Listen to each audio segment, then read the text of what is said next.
Hello everybody, Nigel here with you, Nigel's Modelling Bench. Welcome back to the channel. So, what you see in front of you here is a Su-33 Flanker D, Russian Navy carrier-borne fighter. This is a kit from Mini Base. It's been around for about 5 years now, or 4 years or whatever. And I bought this when it first came out. I sort of thought it would be the best 48 scale kit ever made, and I've never built it, so I really should one day, shouldn't I? But I'm sure if I did it now I would get lots of unfriendly comments. But I think we should all bear in mind it's a plastic model made in China, so it's not in any way supporting these guys at all. But this has just come out from Ryfield Model, and this is the Russian Naval 10-ton tractor and tow bar. Now, if you remember, back a few months ago I did a review of this. I'll put a link in the description down below the video.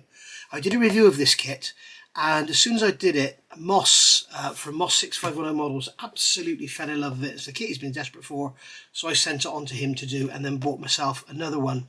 So this has just been released in the UK over at Tiger Hobbies. I'll put a link down in the description below. You can go and get yourself one. Kit number is 4802. As I say, I've done a review of it. There is a link there below. I'm going to do a build, but I'm not going to do one of my usual sort of, 10-part builds. I'm probably going to do one or maybe 2 parts because it's not very big. But I just think it would look absolutely wonderful parked alongside one of these Su-33s. I'd like to see if it was actually used on land as well, because then if that's the case, you could line it up against any of your other Russian fighters, and then we could also find out, did the Ukrainians buy them to use on the airfields, and if they did, then maybe we could do it with our Ukrainian Su-27 UBM, the Great War Hobby kit in the Ukrainian digital camo, which I need to do a review on. I haven't done yet.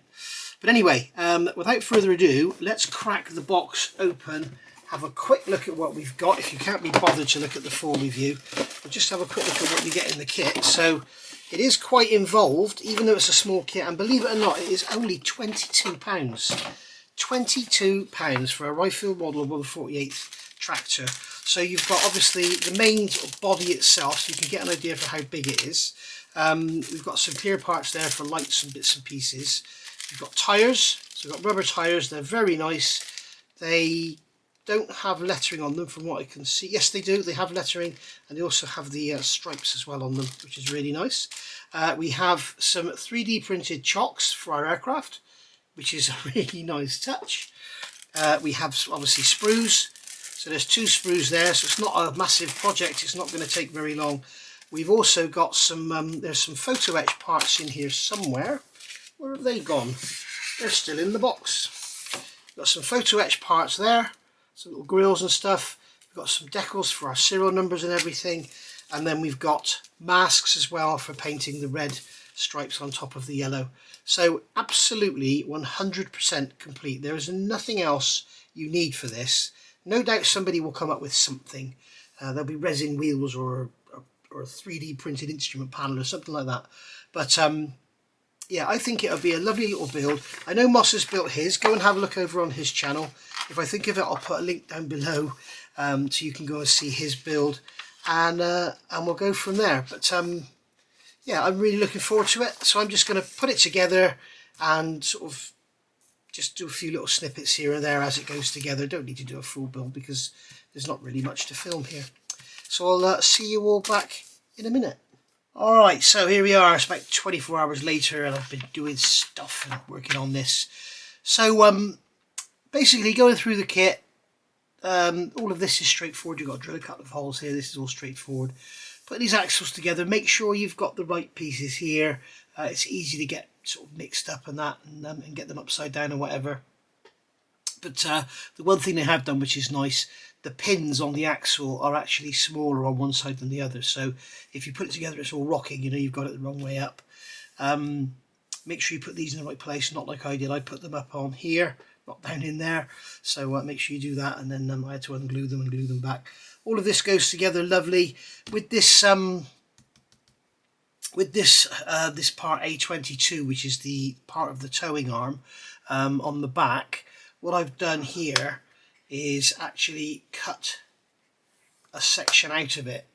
You can see there I've cut a section out of it because this is going to be glued into the front of the towing arm, and then that can just pop in and off the if you're going to have your model displayed without the tractor, then obviously you're going to leave that complete, but you can see I've just cut a little section out of it, and then it can pop on and off of the trailer of the tractor, sorry. Easy. Still coughing here.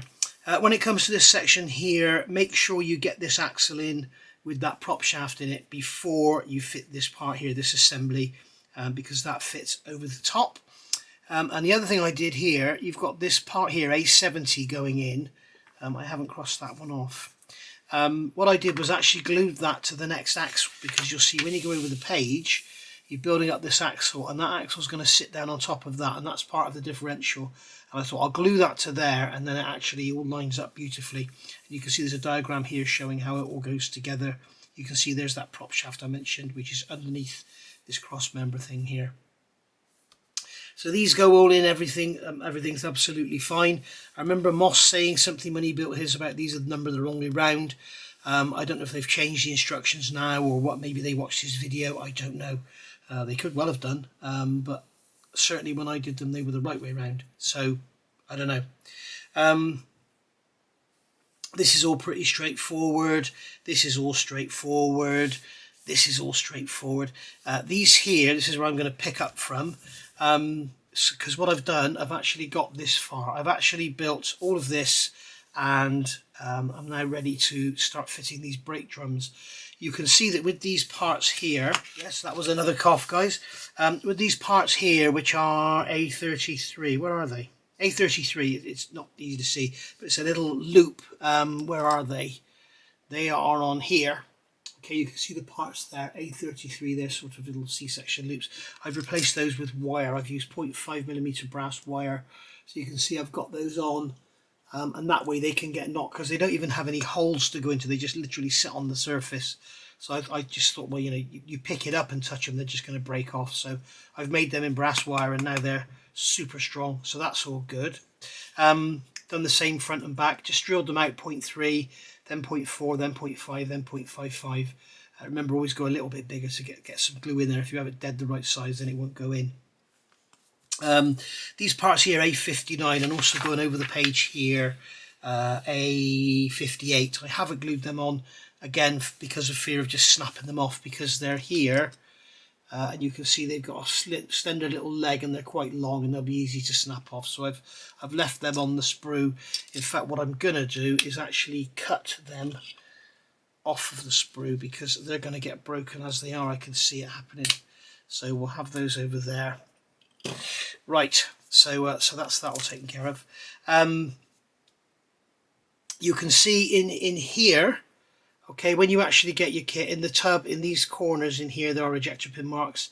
They need to be sanded out. There's seams here, across there and up. You can see on that one where the seam is across and up. I filled it with black super glue and sanded it out. Done the same on the front, and then done the same here on these little centre pieces. There appears to be a line there anyway, so I've left that in place. So that's all probably going to look good under a coat of paint. I may fill it. I'll have a look at a reference for a real one. The trouble is, you know, sometimes when you think there should be a line there, it does just look like bad modelling. You've left a seam behind. So we'll see how that looks. The other thing I've done here with these, I wanted the steering to work. So what I've done is drilled and pinned these hubs, the uprights, and drilled and pinned the actual tie rods, so that I can have the steering working. I was thinking about connecting all this up as well, so that when I turn these, it turned the back. But basically, the way it's designed, it sort of becomes very tight circles, so it doesn't steer like that, so that it can move across like this, like a B-52. It steers like that, so that it can produce some very tight turns.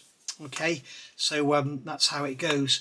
Now, when we fit these parts here, you can see these go into the back of these brake drums, and they're supposed to glue onto these arms. You've got this arm on this side, okay, which is there. You can see that's the first part you put in, which is part A50, which I haven't crossed off. That's the first part you put in, and then on here you've got these other parts here, which I think are A49, and they go in each side there, so they've gone in nicely. And basically I've just noticed I've got a bit of sanding to do there. I wanted to get all this sanding done before I fitted the brakes, because they're all a bit fragile. I thought if I knock them with a sanding stick, then they're going to look terrible. So we'll just get those seams there just sanded out a touch. Let's get a bit of a coarser sander in there. There's a few ejector pin marks on here, but you don't need to worry about some of them. There's one under there. There's one there which is quite obvious in the floor, you can see there. There's one under there which you can't really see. And then you've got all these seams around here. Those 4 ejector pin marks in the wheel arches are quite noticeable. So there we go. So that's that. And there we go. Just going to get a coarser sander in there and just take out. As you can see, I'm holding it now. I'd be breaking those off now if it was plastic, if they were plastic. So it's great because you guys have asked me to do some cheaper projects rather than the, the 100+ kits that I do, or the kits that are £100 plus. This one's £22 from Tiger Hobbies, and I think for £22 it's an absolute bargain. It's fitted together like a dream, and I haven't found any mistakes in the instructions yet. So well worth the money. I mean, it's got photo etch, it's got the vinyl tires, it's got 3D printed chocks, it's got the mask, it's got everything. It's bloody brilliant. So that's all done now. So now we can fit these brakes. So these are number 4s. So we've got A4 here, so they're handed. So this one is going to go, swing this around, and A4 is going to go on that one. So what I'm going to do is put this in position here, and as you can see, what they're telling us to do is connect this steering arm up to that shaft. Well, I'm not going to do that, because you can see what happens in here. I don't know if you can make it out inside that wheel arch. If I move the light to the front of the camera and bring it a bit lower, you may be able to see it a bit better. But you can see that in there, the arm is just basically pivoting underneath where it's supposed to be fitted to. So it's a bit of artistic license, but it's hidden behind the wheel. So we can just grab a drop of extra thin in here and just onto that hub there and there. There's no sort of poly caps or anything here for any turning wheels or anything. So that's our brake drums going on. There is a seam around these brake drums. You can see it's quite visible. But what I found is when you actually use the wheels, when you put these on, you can't see the seam at all. So don't worry about cleaning that seam up. Just get the sprue gates off and you're good to go. So this one here is this again is an A4. So A4 is going on this corner here and that corner there, right? So this one's going to go onto that one there. Okay, I haven't tried all of these, so if they do misalign, you can see there in that one. This is the other side with those different types of arms. You can see the inside there.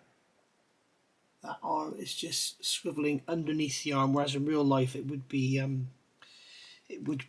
connected to it. So there we go. Okay, and I'll do the same on the other two, and then we'll move along. We're now moving next. Oh, you can see down the side of here I've got numbers with a star, and that's basically just when I come back to the instructions, you can see I've got a star here and a 23. A23 is that little knot that's going to go on the top of there, and it's just going to get knocked off. How many stops is that for a cough? So that's going to get knocked off, so I've left them off.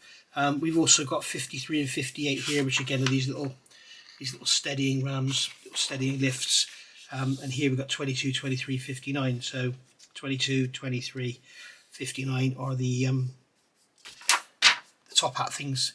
And then we're onto the photo. As you can see, I've got these two crossed out here. I'm showing off now.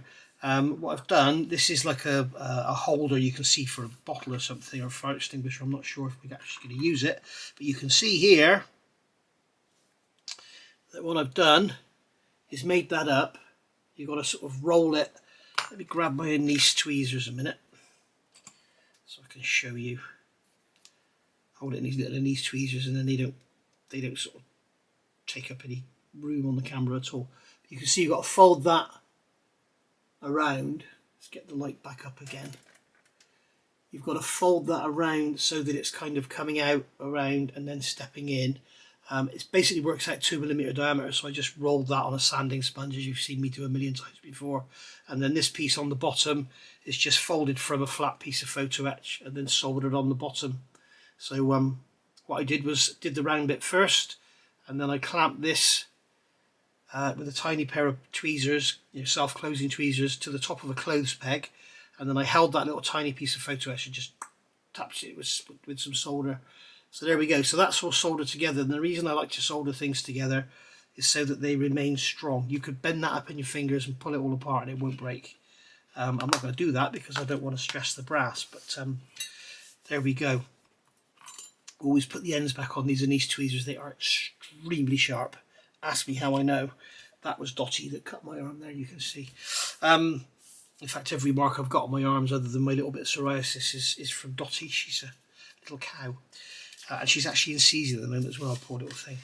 So, right, so there we are. I'm going to get those other two brake drums glued on, and then I'm going to get some photo etch on, and then come back at some point. I might just come back when it's all finished.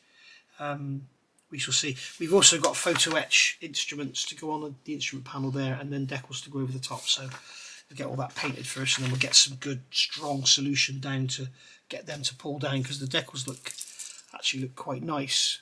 They've got proper sort of colour to them and instrument faces and everything on them. May as well get them out when I come out. So you can see them there. They actually look quite nice, and there'll be a nice contrast to the yellow and everything. Sorry, did I not hold them there long enough? You can see them there. They look very nice indeed. And with the photo etch underneath them, with them correctly positioned, they should look bloody awful. Awful? Awesome. What am I talking about? But no doubt somebody, Quinta Studios, will come out with an instrument panel for this, and they'll have photo etch padding for the seat and stuff as well. So keep your eyes open for that. So anyway, I'm going to get some more work done, and I'll be back in a minute. Okay, just looking at this PE, I've done the little throttle pedal that's in there, and you've already seen the bracket I've done. So looking here, you've got these little folded up pieces. So here we've got a photo etch metal folder. You get these from all sorts of different manufacturers. These are from the small shop, which I think now have ceased to trade. But you get similar things. They're just basically a metal base. You've got a metal ring there, and you put the photo etch underneath and bend it, as I'm going to show you now. So I've done a beginner's video on this, and basically you always want to work from the outside in. So obviously, if I do a fold in there first, okay, I won't be able to put it in because it's going to be U-shaped. So what I'll do is do this end first and then work my way out. Okay. Now we need to be really careful with stuff like this, because you can see here we've got a fold. Oh, you might not be able to see it. There's a fold line in here where this has got to fold up. Okay, so we've got a line there which is sort of scribed into the brass or etched into the brass, but we can see we've got a very small land here. So what's going to happen when I bend this, it's going to want to bend that bit with it. So instead of being a nice sharp 90-degree bend like it will be at this end, that'll be sort of looser. So we have to be really careful and make sure we're really in the right place on the fold line, and really clamp down well. So always work in the middle. There's another cough break. So basically I'm going to work in the middle, all right, and what I'm going to do, I'll show you this up here, but I'd normally do it down on the tool. I'm going to put the blade, this is a single edge razor blade, I'm going to put that blade into that groove and then push it up. And that will make sure that I actually get the actual scribed groove will be directly underneath where I'm bending, or it will be exactly in the right place. So basically get the blade into that groove, push it in up to the blade, and then pull it out. That's a little tip. The other thing you can do is get the just put a slight angle on it just to pull it out slightly so it's not directly underneath. I'm going to do this up nice and tight, and I'm going to slide this blade along here very gently, and what I'm doing, I'm just increasing the angle so you can see what I'm doing. I'm lifting the blade, all right, and I'm stroking it along here, and I'm not just going under and bang straight away. I want to break the back first, get the bend going, and then we can get under it. just keep increasing the angle. So I'm basically what I'm doing is rolling that brass up rather than just trying to bend it up initially, and that should keep us nice and square on that end. Okay, now this is quite a thick piece of brass, and the scribe line wasn't particularly deep. So I'm going to take a steel rule now and just push that steel rule into it in an attempt to get a nice square edge. Alright, so there we are. You can see now we've got a nice square edge, and this flat piece here hasn't been distorted at all. Now what we've got to do now is bend this other side the other way. So you can see on here, we can turn that over, and you can see what they've done for this center the center bend, they've put holes in it. So I thought they would have put holes in all of it, because these ends are sort of take a lot more work to bend than those than this middle will. So what we can do here is either put it this way round on the end here and bend it down, okay, or I'm not sure where the groove is in this face or in the back face. Okay, the groove is in the back face, so I'm going to do it this way round. So what we can do is put it in here like that, okay, or what we can do is put it in here like that, because we're going to be bending it up anyway. So what I'm going to do is just nip that down just to hold it. I'm going to lay the blade into the groove. I need to get it over to the center. It's not so important on this because it's a big area, so it's easier to bend, and it won't try and form a great big radius. Okay, so do that up nice and tight. Again, slide the blade under, and then I'm just going to basically push it up, okay, and get it to 90 degrees. Just look along the end of it. Just see, you want it at 90 degrees. I'm going to use this steel rule again, because as I say, it's quite thick, this brass. But we need to have it pretty much perfect, because otherwise you'll find that it will just keep wanting to spring back off the model. Okay, so we've done that, and now we've got the problem with this one here. Alright, so what we'll have to do here is put this in like this. Okay, and or we could put it in this way up into one of these fingers here and bend it, but the easiest way to do this, what I could have done was done that first, but then I wouldn't have been able to get it in the bender to do the center piece, the center bend, which would have been a lot easier to do. What I should have done actually is done this first, to be honest with you. Okay, so I can push that in like that now. Alright, and hopefully, I'm hoping it's going to hold, because what sometimes happens when you're on an end like this, what sometimes happens is because you don't have the clamping force there that you have here, it will just actually pull out, because it's got such a resistance to bending. It doesn't want to bend. You can see there I'm able to just pull that out because the clamping force there is so light. So what we can do, actually, I've just bent that up now. Bloody hell.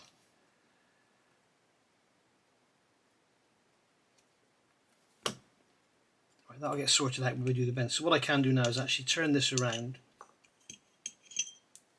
As I say, what I should have done was done this little end first, and then with that easier bit in the middle would have been a lot easier to do with some external tools like bending pliers or something. So what we'll do is put that in there, get it roughly in position, just have it nipped down, and we can get my blade in there, get it into the groove. There's a Madonna song in there somewhere, isn't there? Get it into that groove, push it up nice and tight, do that up nice and tight, and now we should be able to bend this up. Let's see how we get on.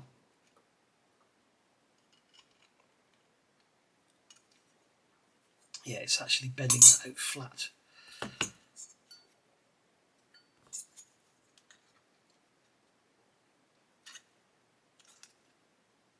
I want to get this up to 90 degrees. As you can see, this is what I should have done first of all. You see, I should have done this when it was over here. So we'll get this up to 90 degrees with a nice steel rule. There we are. So there we are. Now what we should be able to do is just pull that back down. What we may be able to do is slide this under here into that gap. Just get it lined up. I'm not going to clamp it too tight. As I say, it's such an easy bend.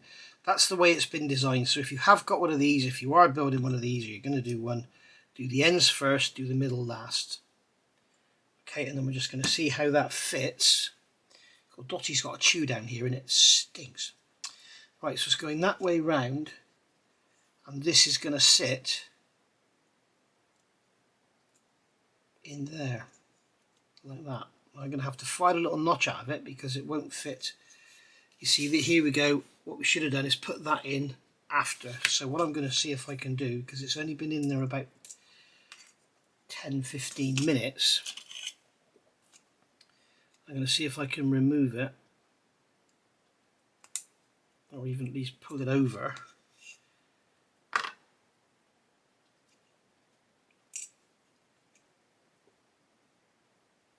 Ah, okay, it doesn't go.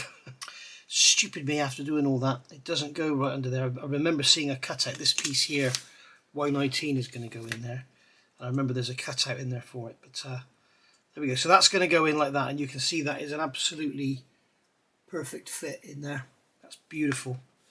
Okay, so we're going to basically carry on now and do some more, and I'll be back when all this is done. So hopefully you learnt something there, and you saw me sort of mess up, but then it all came all right in the end. But yeah, when you've got these tiny little bends like this, it's often best, if you can, to get what I could have done was put when it was still flat, because of this bend on this side, I could have put a piece of metal or something in there to space it up. But it's always better, if you can, to hold the big bit and bend the little bit, because when you hold the little bit, it tends to pull out of the bender. Okay, so there we go. Hopefully you learned something from that. As I say, I've done a beginner's video on PE anyway, but I just wanted to get that in. Right, see you in a minute. Okay, here we are, another 24 hours later. So this is 48 hours since the start now. And if you remember when I left you last time, we were looking at bending all this photo etch, so we got all that done. What I'll do first of all, I'll take you through the instructions, just tell you about any little bits and pieces I picked up, and then we'll go from there. Don't forget to put that little raised area in there. I think there's a thinned out area on the part, and I think it's actually a little bit too thin, a little bit too small, but anyway. So all this is pretty straightforward. The front parts fit beautifully because there's two tiny little rectangular lugs in there that they sort of lock into, but on the back they sort of float around a bit, so make sure you get them in the right position. Also, this little stalk here, I'm not sure what it's for. It may be indicators, I don't know. Has it got indicators? I'll have to double look. Does it have indicators, or the backlights just... the backlights are just red, so it doesn't have indicators. There may be some form of high or low drive or something, or forward drive, two-wheel drive. I don't know. Maybe it locks the two-wheel steering and four-wheel steering. Anyway, it's there, and it actually goes into the side of the steering wheel. Now, I'm sure in real life it doesn't go into the steering wheel, it goes into the actual column, but on the steering. So make sure you get the steering wheel in the right orientation so that can stick out the side. We've got this handbrake lever, whatever it is there. We've got a little gear lever there going in. Photo etch pads on the pedals. They all go in nicely. Don't forget to drill these holes in the engine cover before you glue that down. And then we've got the instrument panel going together. That's all very straightforward. Y15, I had a carpet monster situation, so I made another piece. I'll show you in a minute. I have a piece of spare fret. And then obviously we've got these panels going down here, and then here we've got all these grab rails going on. So we've got grab rails here, grab rails on the front, grab rails on the back, and I've replaced all mine with brass because the plastic ones, they're very nice, but as you can see we have sprue connection points actually on the actual outside of them, so getting them cleaned up and having them looking nice is always a bit awkward, so I just replace them with brass. I find it's better, it's more rigid, and it gives for a better look as well. So that's all done. This grille here going on the back of the engine cover, in the instructions they're showing you it's got like a plastic plate. It almost looks like that grille's going onto a flat piece of plastic. It's not, this is actually hollow. It's just literally gluing onto the edge. Again, I'll show you in a minute. The lights I haven't fitted yet, obviously, because we're going to paint those. And I haven't put the wheels and the tyres on yet. We've got the choice of two types of wheel. So you've got this spoked wheel and you've got this sort of solid wheel that you can choose from. I'm going to go with the spoked wheel, so we'll seal the brake drums behind it. Don't forget your brake drums wouldn't be rusty, guys, necessarily, because this isn't blasting up and down the road. And the reason brake drums go rusty is because the heat from the friction of the shoes burns the paint off, and then they're bare metal, so they rust. But you won't get that on here unless you've got some crazy man driving it. We've also got our tyres here to go on as well, but they look very nice indeed. So obviously paint the wheels and then slip the tyres on after. And then coming onto here, we've got the tow bar. So this is a bit of a weird assembly. It's all pretty straightforward here. Again, I've replaced all this with brass, the little grab handles and everything. When it comes to this bit here, it's a little bit sort of tiny little contact areas. I'll show you in a minute. These wheels are a complete and utter pain. Why they had to make those brackets out of photo etch there, I do not know. Why couldn't they just mould that bracket onto there, have a hole in it and have a pin on the end of this part so it just pinned in? It would have been a lot easier and stronger, because you could have had a weld action rather than super glue. But it is what it is. This is what manufacturers do these days, and I must say this kit has been awesome. Really, really nice, except for that. I think that's the only sort of silly idea in the whole kit, really, is that there. I don't know, you know, it's getting less and less. Our RFM used to be a little bit silly with their photo etch and that. Remember that Sherman I did, and you had to do the rear, I think it was the towing pintle was all photo etch. It was about 5 or 6 pieces. Why didn't they just make it out of plastic? You know, crazy. So there we go. And then coming over the page here, they're showing you adding the towing eye, the tow bar to the back of the or to the front of the tractor, actually. You can see there, if you remember what I did, I cut mine so it doesn't have to be added, so I can have it on either end. I've also now fitted these little jacks and everything. So all I've got left now are all these plastic grab handles, which are going to go in the bin because they're no use to me or anyone. So all we've got left now of the kit are the wheels, of which we're only going to use 1/2 of them. So we can put those in the spares box. So we've got those wheels there. And then I've got the seat here, has a big ejector pin mark in the back, that's filled in. We've got a little plastic box there with our little chocks in there, which are 3D printed. Then we've got the clear parts. Obviously, I haven't done anything with these yet.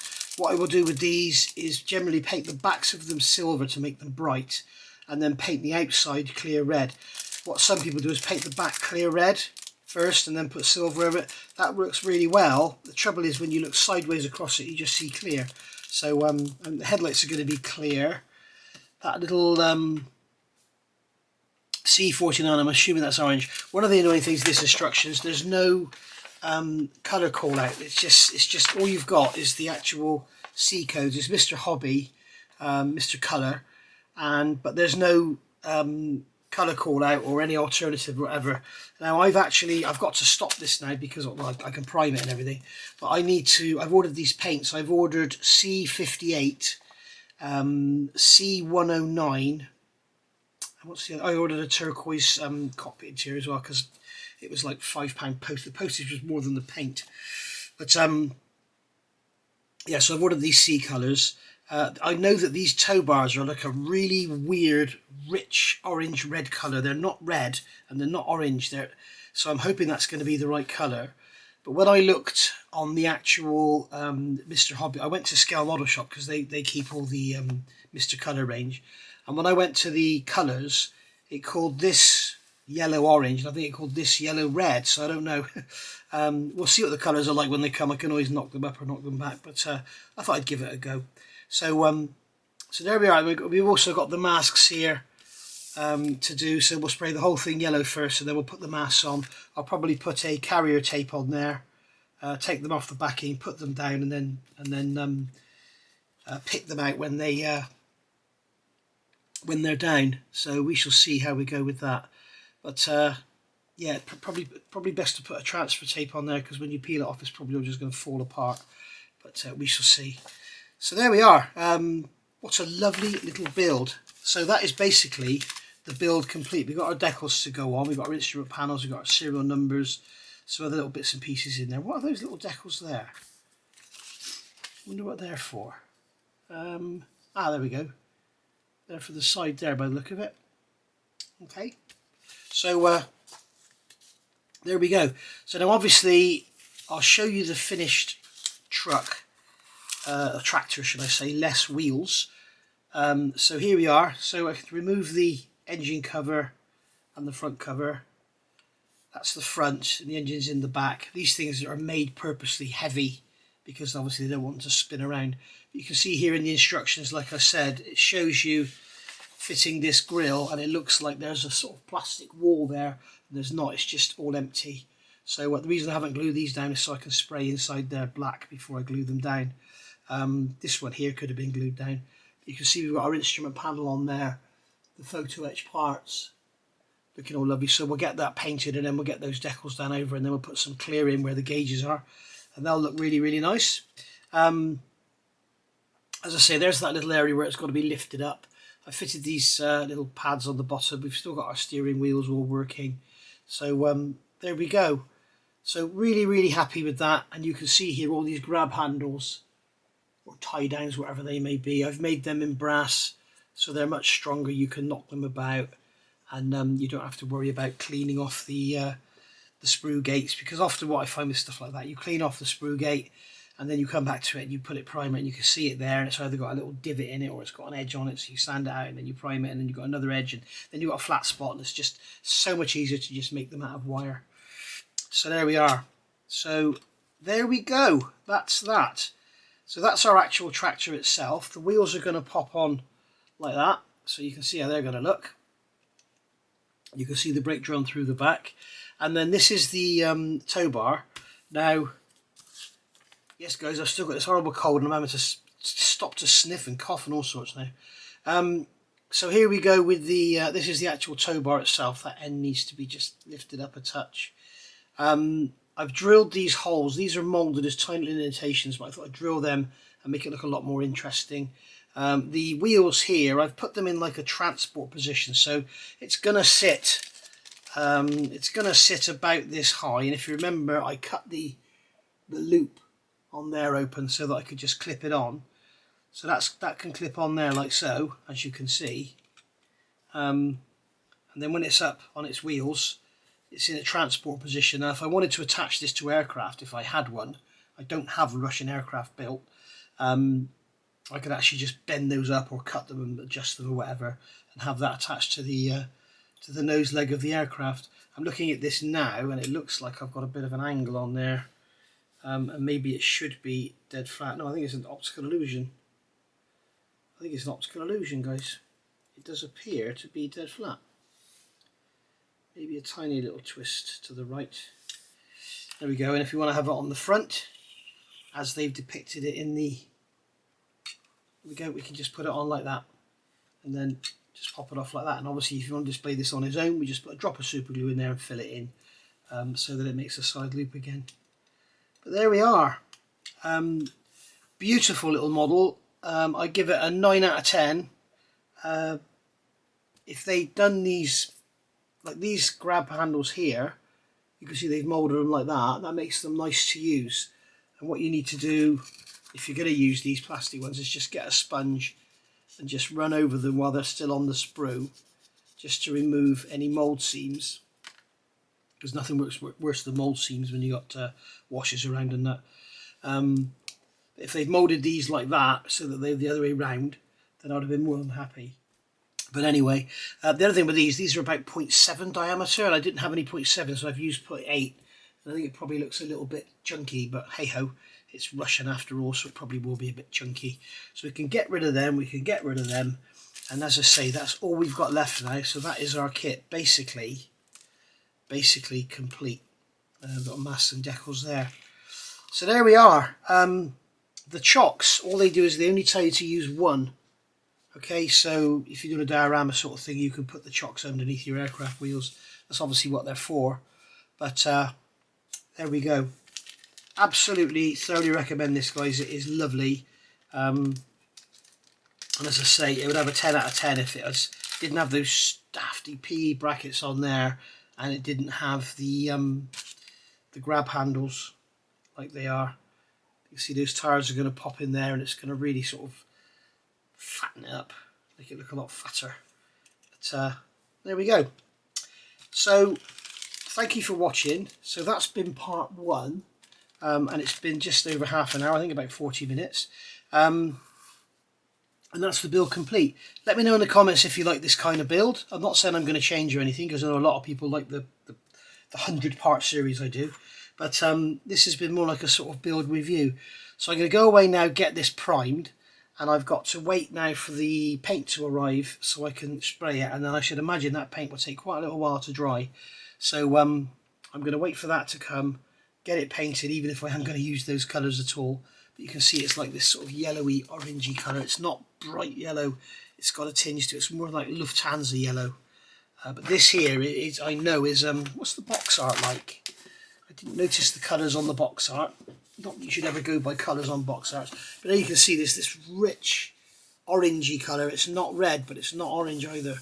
It's probably 50-50 orange and red. I could have just mixed it myself, couldn't I? I could have put a drop of orange in some yellow and sprayed it. But hey ho. Anyway, by the way, the Outlaw yellow, if you're after a yellow paint that covers well, because we all know yellows don't cover, the Outlaw Trainer yellow is absolutely amazing for covering. There's no way I'm going to prime this in black if I'm going to use yellow paint. I might prime it in black and then do some pre-shading in white, and then we'll spray it, and then we've got to be masked off and spray the black for the tread plate areas. It looks like all the interior is black as well by the look of it. Yeah, we'll rather than paint it black and then mask them off, because the likelihood is if I mask these off, paint it yellow, the masking tape's going to be on there for at least a couple of hours, and then when I peel it off, it's going to bring the paint off with it because of the brass. But I'll go over some Mr. Metal primer on those brass bits first, let that dry, then we'll give the whole thing a prime, and then we'll go from there. So thank you for watching. I will see you very, very soon for part 2, which will be the finale of this build, where we paint it, decal it, and weather it. Thank you for watching. Bye for now.